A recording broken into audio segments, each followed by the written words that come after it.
네, 이번 총선에서 두 후보가 세 번째 맞대결을 벌인 지역이 있습니다. 충남 공주, 부여, 청양에서 더불어민주당 박수현 후보가 6선에 도전한 국민의힘 정진석 후보를 꺾고 당선이 됐습니다. 자, 다시 국회로 돌아오게 된 박수현 전 청와대 국민소통수석, 현 충남 공주, 부여, 청양 당선인 모셨습니다. 어서 오십시오. 안녕하십니까? 예, 축하드립니다. 감사합니다. 예, 19대 의원 하셨으니까 2016년에 의원 내려놓으시고 네, 8년 정도 걸렸네요. 8년 만입니다. 예, 꽤 오래 걸렸습니다. 네. 당선 소감 어떻습니까? 당연히 기쁩니다. 네. 그러나 한편으로 두렵습니다. 제가 이제 저희 선거 사무소에 이 개표를 할 때 이제 언론이 취재를 많이 오지 않습니까? 예. 거의 뭐 당선이 확정이 된 그 순간에 그 취재원 언론인들이 이 기쁜 순간에 왜 안 웃냐? 다시 웃어봐라. 찍어야 되니까 이런 화면에, 적이 있었는데 그때 왜 당연히 기쁘면서 못 웃었냐면 저는 이상하게 그날 두려운 생각이 들었어요. 뭐가요? 왜냐하면 이번 총선이 윤석열 정권에 대한 중간 심판 맞지 않습니까? 예. 그런데 그렇다고 해서 민주당이 특별하게 무엇을 뭐 잘했다거나 인정을 받은 그런 상태는 아니었단 말이에요. 예. 그런데도 민주당에게 압도적인 의석을 몰아주시는 이 민심을 보고 당연히 그 순간 기쁘고 저는 8년 만이니까 정말 행복한 웃음을 져야 되는데 예. 만약에 이 기회를 민주당이 잘 살리지 못한다면 국민의 이 정치를 복원하고 국민의 민생을 회복하는 일에 민주당이 제대로 하지 못한다면 민주당이 이런 심판을 받겠구나. 네. 불과 2년 후 지방선거 대선에서. 예. 그리고 민주당의 심판 안에 당연히 박수현 저 개인도 끼어 있을 거니까 지금의 이 큰 기쁨이 잘못하면 얼마나 큰 어떤 절망으로 이렇게 아픔으로 바뀔까를 생각하니 그때는 사실 기쁨보다는 정말 두려운 생각이 앞섰어요. 예. 그래서 그 당선 소감이었습니다.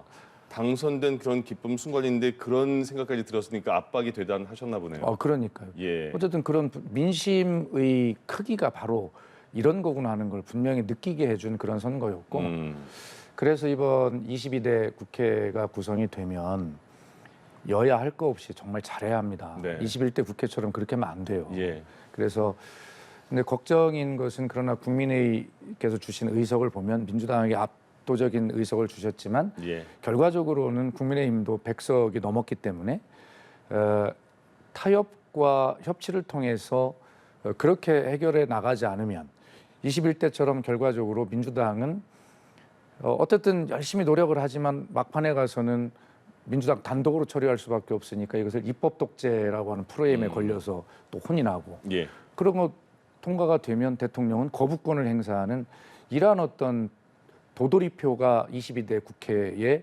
되겠구나 이런 생각이 들어서 예. 이 문제에 대해서 정말 심각하게 느껴야 한다고 생각하고 저도 이제 뭐 재선에 불과합니다마는 예. 그러나 뭐 청와대 대변인, 국민소통 수석 또 국회에서 특히 의장 비서실장을 지냈지 않습니까? 네. 그렇기 때문에 저희 모든 정치력을 다 쏟아서 어떤 여야 간의 국민 보시기에 정말 좋도록 잘 타협하고 협의해서 어떤 처리하는 이런 어떤 문화가 자리 잡는 그런 국회로 만드는 데 기여해야 되겠다 이런 생각을 굳게 하고 있습니다. 예. 박수현 당선인이 이제 의원하시고 문재인 정부 청와대 대변인 하시고 국민소통 수석하시고 그러니까 언론에 노출이 많이 되니까 이번이 재선인지 모르는 분도 계실 것 같아요. 그렇죠. 근데 그 공천을 좀 일찍 받으신 거죠? 네, 그렇습니다. 그 좀 긴 기간 선거 운동을 하면서 당선되기까지 딱 기억에 남는 이땐 힘들더라 어떤 게 있었을까요? 아니 다른 게 힘든 게 아니라 예. 저는 이 주민들 소위 유권자들을 만나면서 충청도의 유권자, 충청도의 품성은 되게 신중하셔서 속내를 잘 드러내지 않는다 말씀하시잖아요. 예. 심지어는 제가 19대에 당선될 때도 제가 당선된다고 얘기한 분이 전혀 없었어요. 그래요? 그런데 이번만큼은 그렇게 신중하신 충청도의 공주부여 청양의 유권자께서 그렇게 말씀을 많이 하시고 그것도 단호하게 말씀하신 걸 처음 느꼈어요. 뭐라고 하시던가요? 한 20여 년 넘게 했는데 예. 처음에는 그냥 덕담으로 들었습니다. 아이고 그래요. 2번 떨어졌으니까 이번엔 돼야 될 텐데 이렇게 말씀을 해주셨어요. 그런데 그게 갈수록 절박해지더라고요. 예. 그래 꼭 돼야 될 건데 이렇게 말씀을 바뀌시더니 선거를 거의 다가올수록은 아니 박 의원 제발 좀 당선이 돼서 우리를 좀 살게 해줘라. 제가 한두 분의 말씀을 듣고 이렇게 일반화해서 말씀드릴 만큼 뭐 그렇지는 않잖아요. 예. 이 이야기를 너무나 많은 분들이 해주셨어요. 그것도 충청도에서. 네. 저는 그때 이 민생이 파탄이 나고 어려운 것을 바닥에 있으니까 잘 알지 않습니까? 근데 저도 청와대에 수석다고 해봤지만 이런 바닥에 떨어진 민심에 대해서 민생에 대해서 또는 저희가 농촌 도시이기 때문에 막 쌀값이 떨어지고 속값, 돼지값이 막 폭락하고 있는데 그거에 대해서 TV 뉴스에서 뭐 용산에서건 국민의힘이건 심지어는 우리 민주당에서도 그런 것에 대해서 이야기하는 뉴스를 한 번도 들어본 적이 없어요. 예. 그만큼 중앙 정치가 이 민생에 둔감해 있고 그런 것에 대해서 이 민심이 화가 나 있구나 하는 것을 느꼈는데 예. 물으신 대로 어떤 순간이 가장 힘들었느냐 물으셨기 때문에 말씀드리면 그렇게 그냥 하소연을 넘어서서 정말 못 살겠다라고 절규하시는 이 국민들, 서민들, 농민들의 목소리를 들을 때가 정치하는 사람으로서 가장 부끄럽고 죄송하고 힘들었다. 그렇게 말씀드릴 수밖에 없습니다. 예. 네. 20대 도전하셨고 낙선하셨고 21대도 도전했다가 낙선하셨잖아요. 그렇습니다. 근데 20대는 한 표 차이가 3% 정도 포인트 차, 그다음에 21대는 2%대 포인트 차로 낙선하셨더라고요. 그리고 이번에 당선된 게 충남 공주 출생이시죠? 그렇습니다. 예, 공주와 부여 청양이 합친 다음에 어쨌든 부여 쪽에선 1961년 이후에 민주당 국회의원이 처음이라고 들었습니다. 예, 저도 그렇게 들었어요. 예, 그러면 지금 그 이번에 확인한 민심들이 좀 꼭 당선돼 줘라 그런 게 그동안의 국회의원에 대한 실망일까요? 아니면 어떤 그 표심일까요? 그러니까 이렇게 저는 정리를 해보고 싶어요. 예, 뭐 대통령 임기 중간에 치러지는 총선은 기본적으로 심판 아닙니까? 예, 그런데 이번에 특히 심판 프레임이 강했죠. 그것은 아마 대통령께서 참모들을 바꾸고 내각을 바꾼다고 해서 될 문제가 아니고 대통령 스스로가 진심으로 본인이 국정을 운영하는 기조를 바꾸지 않으면 안 된다는 것을 이야기하는 것이 민심이라는 걸 꼭 말씀을 드리고요. 이게 공주부여 청양 제 지역구는 아주 보수적인 충청도에서도 가장 보수적인 지역입니다. 예. 그래서 민주당으로서는 뭐 대단히 지역을 말씀드려 죄송합니다만 대구 같은 험지다 이렇게 말씀드리는데 예. 실제로 정당 지지도를 오랜 기간 조사를 한 평균을 보면 공주부여 청양은 민주당이 국민의힘 계열에 비해서 15에서 20%를 지는 곳입니다. 그러면 이번에 제가 2.24%를 이겼는데 예. 가장 낮은 15%를 민주당이 정당 지지도를 진다고 하는 것을 전제로 하더라도 15%를 극복하고 2.24%를 이겼기 때문에 17.24%를 이긴 겁니다. 예. 왜 그렇게 조금밖에 못 이겼냐가 아니라 이만큼 이긴 거죠. 예. 그것은 제가 그것을 극복한 자랑이 아니라 예. 그만큼 그것을 뒤집을 만큼 그런 보수를 지지하는 그런 민심의 어떤 절규가 그만 컸다. 그런 걸 얘기하는 것이거든요. 예. 그래서 이 문제는 결과적으로 민생을 또 농심을 우리는 농촌 지역이니까 얼마나 정부가 또 정치가 어루만지고 정말 힘드시지만 걱정하지 마세요. 제가 농민의 편에 우리 정부가 있습니다. 농민의 편에 정치가 있습니다. 이런 안심과 희망을 주지 못한 것이죠. 예. 예. 20, 21, 22대. 지금 현재 이번에 5선인 국민의힘 정진석 의원과 네. 20, 21, 22 세 번을 그렇습니다. 맞붙게 된 거예요. 예. 그러니까 지금 2패 후에 1승 하신 거잖아요. 그동안 뭐 어떻게 그 개인적인 교류는 있으십니까? 두 분? 아이 뭐 너무 친하죠. 아, 그래요? 지역에서 주민들께서 저희 둘이 다니면서 친하게 다니는 걸 보면 너무 행복해했습니다. 아, 그렇군요. 예. 아, 뭐 속으로 어떨지 모르지만 예. 겉으로 나타내는 모습들 그럴 필요 뭐 있습니까? 그걸 판단은 주권자께서 하시는 건데요. 예. 그래서 이제 그런 모습인데 어쨌든 정진석 후보님께서 이번에 당선되시면 6선이시고 또 그 당이 1당이 된다는 전제 조건 하에 국회의장을 도전하실 생각이었고 지역 주민들도 기대가 있으신 분들이 있으셨는데 예. 하여튼 그렇게 되지 못한 점에 대해서는 뭐 위로의 말씀을 드립니다. 그러나 분명한 것은 이번 선거는 바뀌어야 된다는 거였어요. 그래서 아까 말씀드린 대로 집권당이 빨리 국정 운영 기조를 민심을 제대로 읽고 바꿔야 되는데 예. 아마 정진석 후보님께서 저에게 패하신 것은 그러한 집권당의 전체적으로 민심을 읽는 그런 민생 프레임에서 심판을 받은 것이다. 저는 이런 생각을 하고요. 예. 이번에 선거 이후에 반드시 그런 어떤 프레임으로 정확하게 좀 국정 운영 기조를 바꾸기를 저는 이 자리를 빌어서 윤석열 대통령님께도 진심으로 충언을 드리고 싶습니다. 정진석 현 지금 의원과는 따로 끝나고 위로의 인사나 아니면 축하의 인사를 받았거나 드리셨습니까? 아직 못 했는데요. 아마 그 페이스북 글로는 정진석 의원님께서 저한테 축하도 보내주셨고 또 저도 방송에서 예. 정진석 의원님께 위로도 드렸는데 네.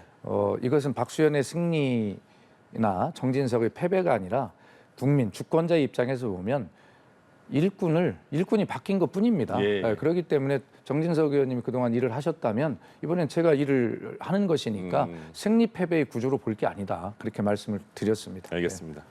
충청권의 민심, 충청권이 뭐 선거의 민심의 바로미터 이런 말은 쭉 나오고 있잖아요. 그렇죠. 예. 네. 그러니까 보면 대전은 계속해서 민주당 쪽이 우세한 것 같은데 충남, 충북 이쪽은 굉장히 왔다 갔다 하는 것 같아요. 맞습니다. 모르겠더라고요. 예. 그러니까 보면 이번에 충청권 24곳 중에서 세종, 대전 포함해서 21곳이 민주당이 승리했습니다. 지난 21대 총선 비교하면 한 석을 더 가져간 그 상황이 됐는데 충청의 민심은 저희가 어떻게 파악해야 됩니까?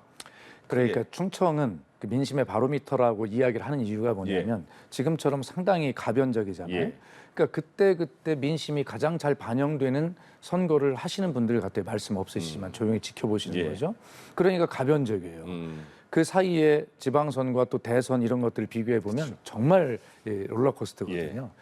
그만큼 그 민심은 언제든지 변할 수 있다라고 하는 것을 보여주는 것인데 그래서 충청의 민심을 잘 읽으면 전국적인 민심의 흐름을 잘 읽을 수 있다. 그런 측면에서는 민심의 바로미터라고 해도 과언이 아닌데 예. 사람들은 그것을 선거 결과로만 놓고 숫자로만 대입을 해서 보니까 제대로 숫자가 나타나도 민심을 제대로 반영을 못하는 거예요.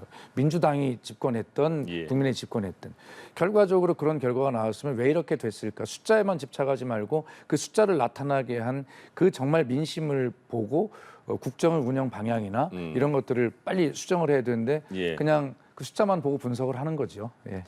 출구조사 예측 결과가 딱 6시에 나왔을 때 민주당이 200석, 범야권 200석 넘길 거다 이런 예측이 나와서 네. 환호하는 장면이 나왔습니다. 민주당 네, 측에서. 그리고 박빙의 지역에서도 민주당이 우세 지역이 굉장히 많았었는데 결과는 막 뒤집힌 것도 있고 범야권이 200석까지는 되지 않았습니다. 물론 많은 의석을 차지했죠. 이번 그러면 전체적인 선거 결과 그리고 빗나간 출구조사 예측 어떻게 분석할 수 있을까요? 저는 우리 현명하신 국민께서요. 네. 한 정파에 개헌선을 허용하실 거라고 절대 보지 않았어요. 예. 그렇기 때문에 저같이 살얼음판을 걷는 그런 초접전 지역에서 선거를 뛰는 사람들은 뭐 유리한 지역에 있는 그런 사람들이 그런 입장을 반영해서 뭐 200석이 어떻고 180석 이런 얘기를 하면 막 심장이 막 무너집니다. 그렇군요. 막 표가 날아가는 게 보이거든요. 예. 그래서 적어도 국민의 눈높이가 어디에 있는가를 보고 정치를 해야 되는데 저는 절대 처음에 뭐 200석 범야권이 가능하다고 환호할 때 예. 그 말도 안 된다고 생각했어요. 이 정도 주실 거라고 생각했고요. 예. 그래서 21대의 의석 구조랑 비슷하잖아요. 민주당에게 압도적인 의석을 주셨어요. 그것은 민주당이 잘하는 것이 없어도 윤석열 정권을 중간 심판을 해야 되니까 민주당을 주실 수밖에 없어요. 예. 이것은 민주당이 잘해서 민주당이 승리한 것이 아니라 결과적으로는 민주당이 이 기회를 잘못 살리고 못하면 결과적으로 거꾸로 될 거다 조만간에라고 하는 걸 내포하고 있기 때문에 제가 두렵다는 말씀을 드리는 겁니다. 예. 비례 정당에서는요. 그 호남권에서도 지역은 민주당 후보를 뽑고 비례는 조국혁신당을 뽑은 경우가 굉장히 많이 나왔고 전체적으로 보더라도 비례 의석 중에서 더불어민주연합과 조국혁신당의 차이가 크게 나지 않거든요. 네. 이 민심은 어떻게 읽어야 될까요? 저는 민주당이 처음에 조국혁신당이 창당될 때만 해도 선을 분명히 걷죠. 예. 그렇게 했는데 결과적으로는 지역에서 보면 오랜 민주당의 지지자인 제 주변에 있는 지지자들도요. 이 조국혁신당 비례대표를 상당히 많이 찍었습니다. 예. 또 거꾸로 민주당에 실망한 진보 개혁의 지지자들이 예. 투표를 안 해야지 뭐 탈당도 하고 뭐 이랬던 사람들도 많은데 그런 사람들이 조국 혁신당이 생김으로써 비례대표를 이렇게 찍기 위해서 나가야 되겠어 하고 나왔는데 지역구 후보는 민주당을 찍을 수밖에 없잖아요.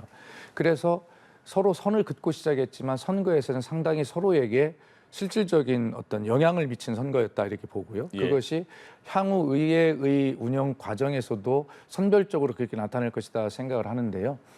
결과적으로는 왜 조국 혁신당이 찻잔 속에 태풍이 되었는가라고 하는 것은 예. 결과적으로 조국 사태라고 일컬어졌던 그런 어떤 문제, 불공정의 문제 뭐 이런 게 일컬어지는 예. 이런 문제를 다루는 이 정부의 태도가 너무 가혹하다, 심하지 않았냐. 역시 내로남불 아니냐. 네. 아니, 한동훈 위원장 같은 경우는 본인의 딸 뭐 스펙 문제나 이런 거에 대해서 완전히 그냥 정찰 단계에서 무혐의 처리하고 예. 이런 걸 보면서 도대체 조국은 뭐냐라고 하는 그런 동정심과 진짜 공정과 정의라는 것이 그렇다고 제가 조국 대표님의 그 어떤 이제 재판 과정 자체를 옹호하는 것은 아닙니다만 예. 그것을 다루는 과정 자체가 공정하지 않았다라고 하는 심판도 들어가 있다고 저는 생각합니다. 알겠습니다. 마지막 질문이 될 것 같습니다. 네. 8년 만에 다시 국회로 들어가십니다. 네. 국회 그 옆에는 계속 계셨겠지만 네. 어떤 걸 꼭 하고 싶으셔서 계속 도전을 하셨고 이번에 네. 당선이 되신 걸 거 아닙니까? 네. 네. 어떤 상임위 가시든가 아니면 어떤 일을 꼭 해보고 싶습니까? 우선 제가 지역에 그 당선 감사 현수막을 걸었는데 그 내용을 이렇게 걸었습니다. 민주당만의 국회의원이 아니라 국민의 그리고 공주부여 청양의 국회의원이 되겠습니다. 이렇게 걸었어요. 네. 이런 태도가 저는 당장 뭐 다수 의석을 줬더니 뭔 헛소리를 하는 거야. 가서 개혁을 하고 막 해야지. 이렇게 말씀하시는 분도 계시지만 결과적으로 당연히 역사는 진보해야 되고 개혁을 해야 됩니다만 그 개혁의 동력은 어디서 나옵니까? 민심에서 나옵니다. 민심과 동떨어지면 아무리 개혁의 속도를 빨리 한다고 해도 그건 속도가 나지 않아요. 예. 그래서 결과적으로는 이 국민의 눈높이에 맞추는 그런 정치 그리고 국민의 그런 지지를 확보한 그런 어떤 동력 이것을 바탕으로 하고 싶은 일들을 해야 되는 것인데요. 그것은 뭐 정치 정체적인 이야기고 저는 개인적으로 공주부여 청양이 예. 농촌 도시이기 때문에 정말 힘든 농촌 지속 가능 5년 후면 농사질 사람이 없습니다. 그래서 저는 바라기는 예. 당이 허락한다면 농해수위 상임위에 가서 이런 어떤 농촌 문제를 잘 대변하는 예. 그런 일을 우선 해보고 싶은 개인적 소망이 있습니다. 알겠습니다. 충남 공주부여 청양에서 당선된 박수현 당선인과 얘기 나눠봤습니다. 지금 말씀하신 정책 꼭 잘 실천해 주시길 응원하겠습니다. 고맙습니다. 감사합니다.